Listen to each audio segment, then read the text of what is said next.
अब इसके बाद आता है सर आपके पास नेक्स्ट लेबर वेरिएंस। अब सर वही बात लेबर वेरिएंस में, मान लीजिए आपको बोला गया कि 100 यूनिट्स का फाइनल प्रोडक्ट बनाने के लिए स्टैंडर्ड है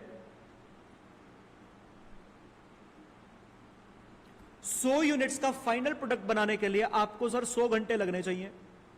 1 घंटे की पेमेंट 10 रुपए के हिसाब से करेंगे, 1000 रुपए का खर्चा आना चाहिए।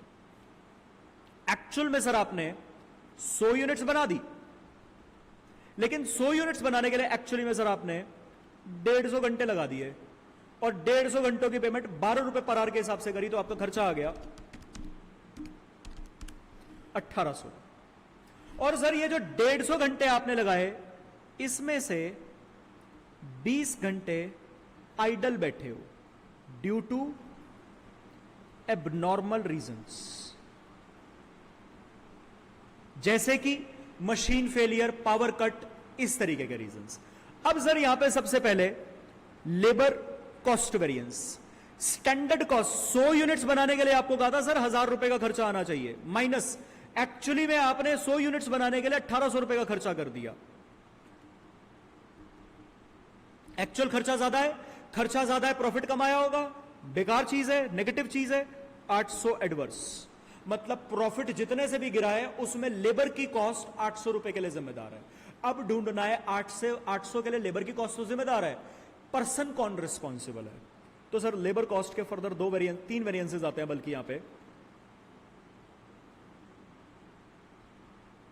एक आपके पास यहां पे आता है labour efficiency variance.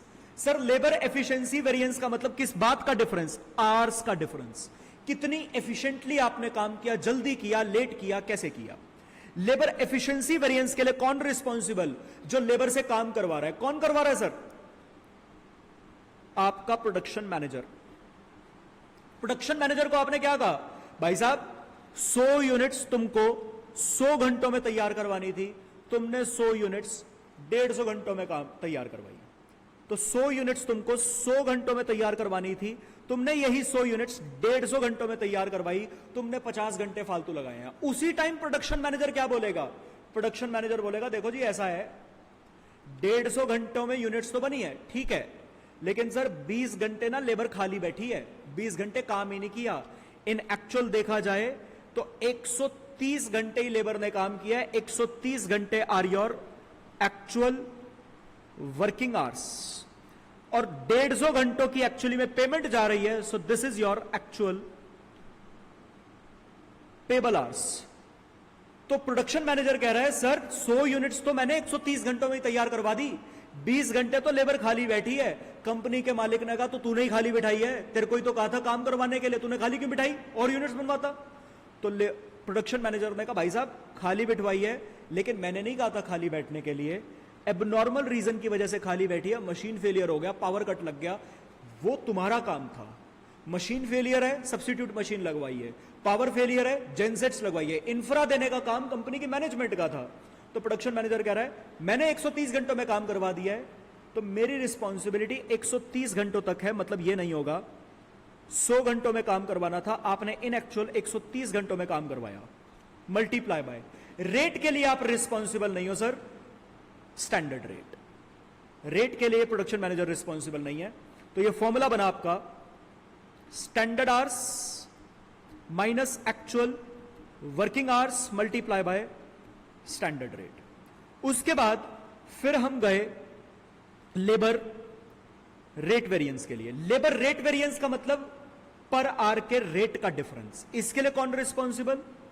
Personnel manager. हम पर्सोनल मैनेजर पर्सोनल डिपार्टमेंट के पास गए, हमने कहा भाई साहब तुमको कहा था 10 रुपए के हिसाब से पेमेंट करनी है, तुमने 12 रुपए के हिसाब से पेमेंट करी। हमने कहा था 10 रुपए के हिसाब से पेमेंट करनी है, तुमने 12 रुपए के हिसाब से पेमेंट करी, तुमने पर आवर 2 रुपया एक्स्ट्रा पे किया है। मल्टीप्लाई बाय, अब टोटल कितने के लिए रिस्पॉन्सिबल हो उसके लिए multiply by number of hours करना पड़ेगा। सर कितने आवर से मल्टीप्लाई होगा? 130 से या 150 से या 100 से? हम पर्सोनल डिपार्टमेंट को क्या कहेंगे? तुम सभी घंटों के लिए रिस्पॉन्सिबल हो जितने की पेमेंट गई है। तुमने 2 रुपए पर आवर के हिसाब से गलत पेमेंट दी है, मल्टीप्लाई बाय टोटल आवर्स जिस पे पेमेंट गई है। पेमेंट तो सर 150 आवर्स पे गई है, काम भले ही 130 घंटों में हुआ हो, टारगेट भले ही 100 घंटों का दिया हो, पेमेंट तो 150 घंटों की चली गई गलत रेट पे, क्योंकि तुमने गलत रेट दिया, मतलब 150। फॉर्मूला क्या बना? Standard rate minus actual rate into actual payable hours. उसके बाद सर तीसरा आइडल टाइम वेरिएंस। अब सर आइडल टाइम वेरिएंस के लिए कौन रिस्पॉन्सिबल है? खुद कंपनी की मैनेजमेंट। कंपनी की मैनेजमेंट किस चीज के लिए रिस्पॉन्सिबल है? इस 20 घंटे के लिए। हमने काम 130 घंटों में करवा दिया, 20 घंटे लेबर खाली बैठी है। क्यों? तुमने सब्स्टिट्यूट मशीनरी नहीं अरेंज करी, तुमने जेनसेट नहीं अरेंज किया, तुम्हारी वजह से एबनॉर्मल रीजन आया। तो 20 घंटों के लिए आइडल टाइम के लिए कंपनी की मैनेजमेंट रिस्पॉन्सिबल है। रेट का तो सारा difference labour rate variance personal department में डाल चुके हो, तो मल्टीप्लाई बाय स्टैंडर्ड रेट 10 रुपए। अल्टीमेटली फॉर्मूला क्या बना? Idle time multiply by standard rate. Full fledged formula क्या बनेगा? सर आइडल टाइम कैसे निकलेगा? या तो 150 माइनस 130 और 130 माइनस 150, 20 ही आएगा सर दोनों में। लेकिन एक बात बताओ, आइडल टाइम वेरिएंस आपके लिए अच्छी चीज है या बुरी चीज है? सर आइडल टाइम वेरिएंस तो हमारे लिए बहुत बुरी चीज है, खाली बिठाने के पैसे देने पड़ रहे हैं, गजब बात हो गई। तो सर खाली बिठाने के पैसे देने पड़ रहे हैं, तो नुकसान है, नेगेटिव चीज है। मतलब मेरे को आइडल टाइम वेरिएंस नेगेटिव बनाना है। नेगेटिव कब बनेगा? जब 130 माइनस 150 होगा। 130 क्या था? Actual working hours.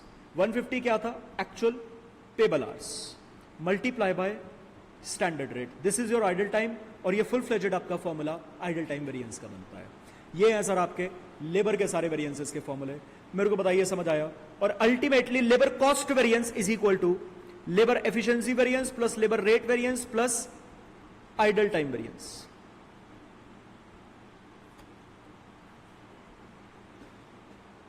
और सर अगर किसी क्वेश्चन में आइडल टाइम नहीं दे रखा, अगर किसी क्वेश्चन में आइडल टाइम नहीं दे रखा, तो एक्चुअल वर्किंग और एक्चुअल पेबल में कोई डिफरेंस ही नहीं रह जाएगा। वही एक्चुअल आवर्स हैं जो यहां पे भी यूज होंगे, यहां पे भी यूज होंगे, फिर सेम यूज हो जाएगा।